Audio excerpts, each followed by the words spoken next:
وقت کے دریا میں چھپی ایک وادی، جہاں بادلوں کے سائے زمین کو چھوتے ہیں، جہاں درختوں کی خاموشی صدیوں کی کہانیاں سناتی ہیں۔ یہ ہے مری، جس کی گم شدہ داستانیں آج بھی ہوا کی سرگوشیوں میں سنائی دیتی ہیں۔ آج کا مری چمکدار ہوٹلوں اور رش بری سڑکوں کا مری ہے، مگر کبھی یہ ایک پرسکون، سادہ اور محبت بھرا گاؤں تھا، جہاں لوگ لکڑی کے گھروں میں بستے، چولہوں کا دھواں فضا میں خوشبو بن کر اڑتا، اور زندگی فطرت کی آغوش میں سانس لیتی تھی۔ 19ویں صدی کے آغاز میں جب انگریز افسران یہاں پہنچے تو انہوں نے ان پہاڑوں کو ہل سٹیشن میں بدل دیا۔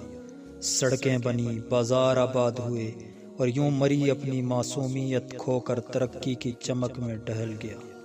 مری کی اصل شناخت یہاں کے لوگ تھے، جن کے دلوں میں محبت، زبان میں سچائی اور عمل میں محنت تھی۔ یہ لوگ اپنی ثقافت پر فخر کرتے تھے۔ ان کے لوک گیت، شادی بیاہ کی رسمیں اور میلوں کی رونقیں آج بھی قصے بن چکی ہیں۔ پہلے مری کا سفر خچر پر طے ہوتا تھا۔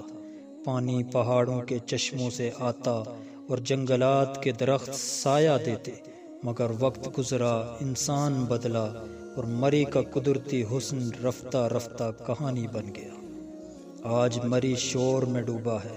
جہاں کبھی ہوا گنگناتی تھی، اب ہارن گونجتے ہیں۔ جہاں کبھی چرند پرند بولتے تھے، اب مشینوں کی آواز ہے۔ یہی ہے مری کی گمشدہ داستان، ترقی کے شور میں دب جانے والی ایک وادی کی صدا۔ لیکن ہر اختتام میں ایک امید چھپی ہوتی ہے۔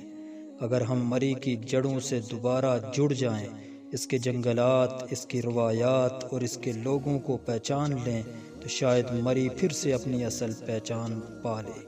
کیونکہ مری صرف ایک جگہ نہیں، یہ ایک داستان ہے جو ہم سب کے دلوں میں زندہ ہے۔